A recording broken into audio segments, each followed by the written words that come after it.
Hey, Terence. Hey Juan, Why are you alone here? I joined, no one was here, and then I was gonna wait a few minutes, and then no one Okay, else joined for a got while, and it. I was doing something else, and I forgot I was still here, and then I heard you join, and I was like, oh, Okay, that's okay. I was at a different meeting, and I said, okay, let me join to see if people is still around. That's good. I saw your RFC. yeah. Yeah, for the launcher. I left a comment there. It's something I have some doubts. Not sure if you had the I chance. probably have not seen it yet. Okay, no, I that's was fine. trying But to clean up a bunch of the tests from oh, that Jesse left me. okay, got it. He Uh, basically opened a PR against my thing. oh, okay. So Jesse is working hard on this too. Let me see if I can find it to remember. Well, Je Jesse Like, wrote a launcher, but then basically converted the tests over for me and opened a okay. PR against my repo. Oh yeah, I think my question was regarding pack running the pack build where yeah, because there is some point where we said we should include both binaries in the app image. Yeah, so pack build, I include the Go launcher, the Rust launcher.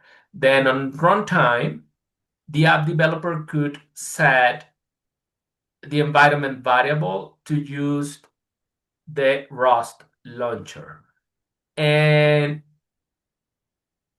and also there is like okay, so the Go launcher should like redirect the execution to the Rust launcher if I want to do it. It's that how we are envisioning? That's what I was mostly I'm trying to figure out how to I Okay. feel like the migration piece is definitely the hardest part of all this. Yeah.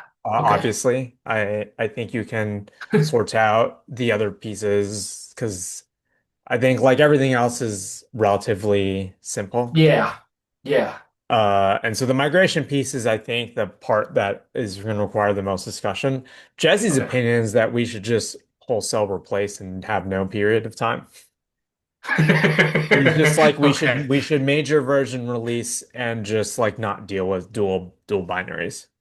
That's what Jesse said in the meeting the other Okay. day. But he is very comfortable that the new one is gonna be this. I mean, it's gonna work as the Go Well, version. his thought is that we can maintain older versions of the life cycle that have the older thing, and if it breaks, you just tell people to use the older life Okay. cycle. So Okay. that's like his theory is that you don't have to do all this work because like people can just use the older life cycle, and as long as we promise to backport certain things to the older one for a while, like you just Okay. don't have to deal with this. And I'm like, Okay. it's not a crazy idea, right? Yeah. Yes. Okay. Okay. Okay. Good. But yeah, but that's obviously different than the proposal on here. I don't know if that's what we want to do instead, but Okay. Okay. Got it. So we need to think on how roll out this new stuff, and if we want to deal with both the new one, the old one, and people could ex swap them, or if we said from this lifecycle version, we are going to use this ROS launcher. If something breaks on your app, go back to the previous one and that's it. And let us know what was broken so we can fix it. Okay. yeah, so my thought was not to go as hardcore and was like, can we do a thing that allows us to uh like you probably could have a thing in pack that probably just doesn't even shove both in, but just shoves the Rust one in. Yeah. I mean, if I run back, I was thinking on, okay, I can run back bill and use the new one. That's fine. but also give the end user the capability to no, because I built my app image, and when I wanted to start it, it's broken for whatever reason. Now let me do back build and do what and get the app image as it was before with the Go version of the launcher. I was thinking on something like that, but yes, I haven't think about on all the implications on doing that. Then when I read the RFC and it mentioned something like the Go launcher redirecting to the Rust launcher was okay. So are we going to change the Go implementation to have this capability to like redirect execution at that point? And I was confused. Uh, That was a proposal. I don't know if we're gonna okay, do it or not. It was just kind of okay, like I think there's basically like three angles of stuff. There's like as an app developer, I want to opt in, right? As a yes, platform operator, I want to opt in. yes, And then basically like I think you have pack users which basically control the entire life cycle of your own thing, right? yeah, I think pack is like the like I am not on a platform. I controlled the whole thing end to yes, end, right? yes, Like kind yes, of thing. Because I mean, technically, like people use Pack or whatever, like in the in CI/CD platforms or whatever. But my assumption is yes, I'm the CLI user, so I am both the platform and the app developer. But then there is the use case of I own the platform. I can literally just force everyone to use this thing if I want to. Or like I am an app developer and like when you yes, use this version of the launcher, if I want to use the Rust thing, I can, right? yes. So those are the three use cases. Now, do we need to Okay, support all of them? No, no, right? okay, Like maybe we should only do like the pack thing or whatever, right? okay, Maybe an option is just in pack, like we allow people to flag in, we don't bother with the other stuff, but that was kind of my thought as well, with just like we okay, have the lifecycle image. And so you could just pull like I think it's such a small thing on it. It's like a yeah, few hundred K, right? Like yes, that's it's a few correct. hundred K. We can just shove it in there and then pack or whatever can just if we get rid of the shim pack or whatever, we can just decide at build time to just like be like, okay, we're gonna export with this launcher. I Yes, think that's the easiest thing to do. that's the easiest thing to do. That's correct. And I Uh, think it's the first one that I will try to pursue because we will be able to but test it out. but my other thought with the Go Shim was mostly the easiest thing to test is actually to it's like take apps that are images that are built. Like assume like this thing goes out and then you have all these images that are built, is to basically go and like test the thing by setting a flag and seeing if it breaks. Okay.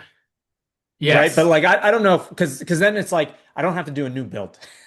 Right? Like this thing is basically like I need to do an explicit build that does the thing Yes. and test it. And I'm probably not going to release that to whatever, right? Like it's going to be this like I don't Okay, know. I It just see. feels like it's the most work to have to do a separate build. And so that was kind of where my head was at, but I don't know if we should do it, Okay, if that I makes see. sense. Okay, okay. Okay, okay. Yeah, I think that's okay. So if I understand is like I have my app image and the same app image that I already built, I can turn it on or off using the Rust and see if it's work. If it's not, I turn it off and that's it. I don't have to rebuild the app to do something. Yeah, that's the shim idea. I don't know if we should Okay. do the shim idea, but Okay. that's the shim idea. I think the other two, if you're just doing stuff at build time, is like pretty simple actually. Yes. Because then it's just Yes. like if it's in the app image, you just decide which one to put in as the launcher binary and you rename the file if it isn't whatever, right? Like Yeah. if it has dash rs, you just rename it to not have dash rs and you just call it launcher and then you're done, right? Like Yes. Okay. Okay. Well, that's good. Yeah, that's okay. I will it think sounds about like it also. that's what you want to do. Actually, Pat yes. does Pack gets life cycle from the Docker Hub thing? From Docker Hub? Yes, we have a pack image in Docker Hub. No, no, no. Like, do you get lifecycle from Docker Hub in pack? Yeah. We pull it. Yes, from Docker Hub. That's correct. So basically, like So once we start including it in there as part of the distribution, you can just pull it. I can just pull it. It's just probably during the exporter phase that I can do something to whatever we decide to do. And if I need probably to do something with the layer, I can do it at that point. I think that that's how it works because I pull the life cycle, I get the launcher, and then I put it on the app image. So at that moment, maybe I can decide, okay, Can do I have to can put something else? can we rebase the launcher layer? Right now, we cannot with back, but I know that the RFC that Jesse did could allow to do that if we use that RFC and we can implement some feature on top of back based on that, we will be allowed to Because do that. there's nothing in the rebaser. I was like reading through the rebaser spec, and there's nothing like it doesn't seem crazy to allow it to rebase something super well defined, right? Like the launcher. Like just thinking about like I know Google had their thing where they have a Uh-huh, process uh-huh. and they don't want to do rebase, right? Yeah, Like the problem with but them was but but they but didn't but want to that's use I it. think a platform specific issue. Like I'm Yes, just thinking that's about the correct. spec, right? Like if you think Yes, about rebaser, like it isn't crazy to want for people to want to rebase. Like imagine I run rebase and I'm rebasing my base image, right? yes, Like rebasing both the yes. base image and the launcher is actually not crazy.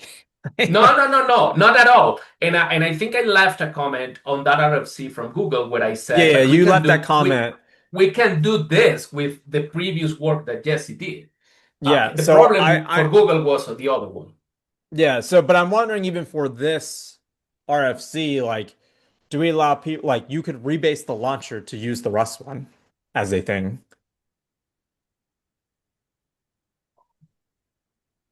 No, Yes, like unrelated to like the migration paths we talked about. Like let's say we don't do the shim.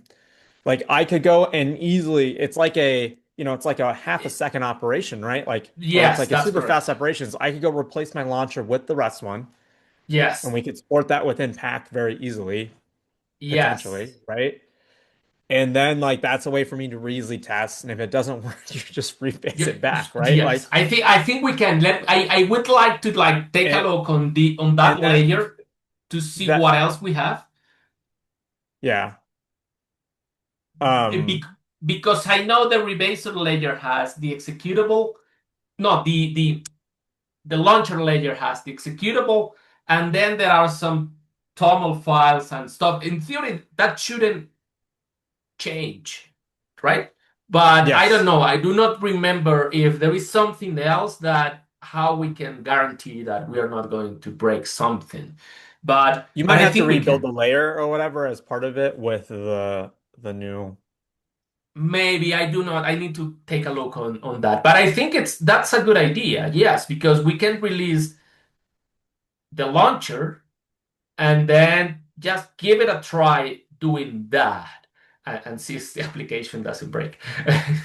Yeah, because I think that allows us to like I suspect the experimental Rust launcher M flag is still the easiest thing for an end user to do. Okay. But I do think if we don't want to do that, I do think this rebase thing feels very clean, you know? Like in the sense Yeah. that I think it's a feature we want regardless. Yes.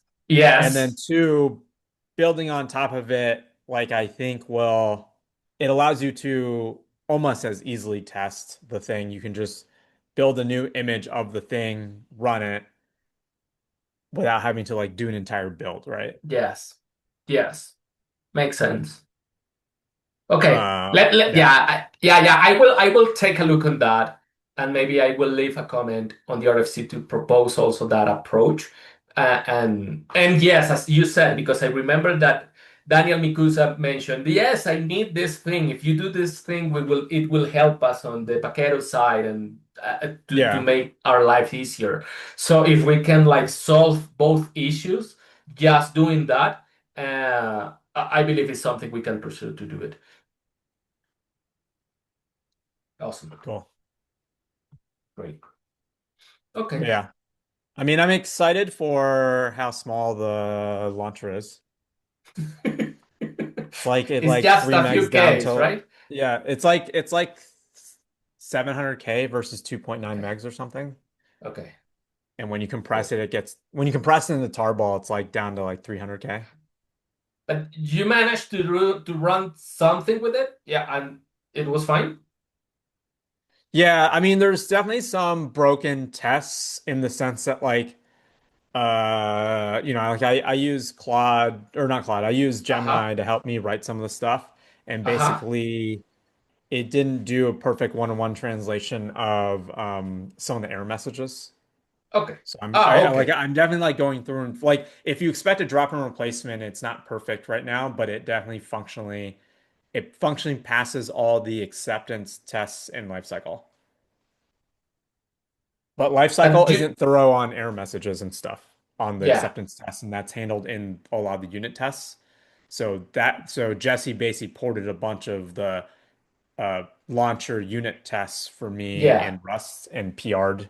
And so I'm going through right now and fixing the like it was like 17 failures out of, Okay. like whatever 90 tests. So it's like pretty small service here, but a lot of them are error messages essentially.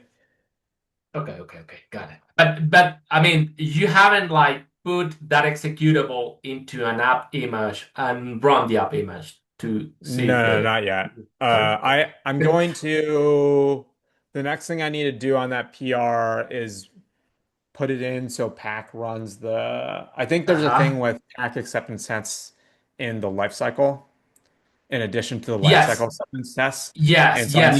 I need to do the thing with Pack in my PR. Okay. Got it. Okay. Okay, okay. I will be there if you have some troubles. I can help you on that. Good.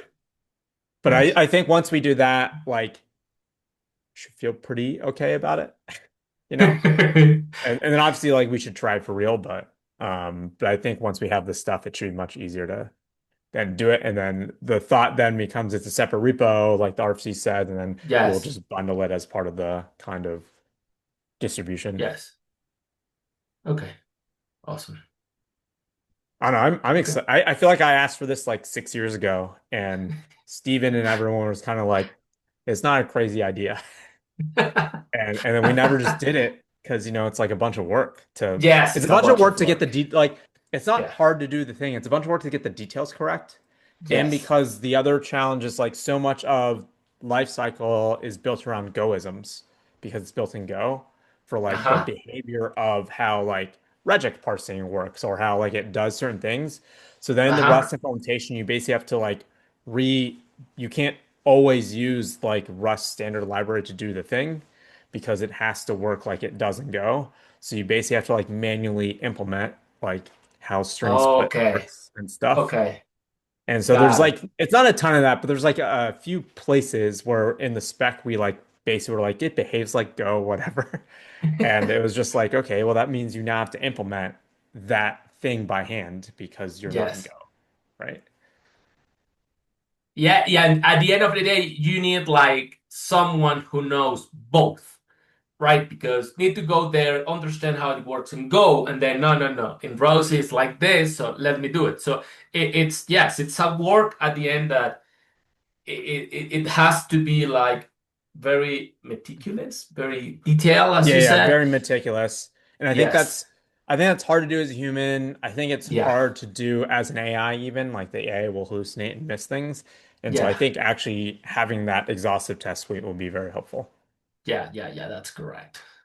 But Um, at the end, it's gonna be very helpful because everybody is having troubles with the I mean, CVE and everyone hates the stuff. CV treadmill, Yeah, dude. man, it's a pain in the It's ass. CV treadmill and they're just like false positives because we don't use that part of standard lib, but Yeah, like but it's there and it's creating noise. none of the scanners are smart enough, basically, right? Yeah. Yes. So yeah, so I'm excited. Yeah, the Rust Good. standard library is like so much smaller. Good. Yeah. Awesome. Okay. Yeah, that's all I have, man. I am working on a new version for Pack. I do have some CVEs that I need to work around, and I've been working on that. Uh, but yeah, uh, good, good. Cool. Yeah, Yeah, that's all I've had. that's all I have too. Yeah, cool. Thank you for those minutes. Sounds good. All right, see See ya. you, man. Bye. Bye.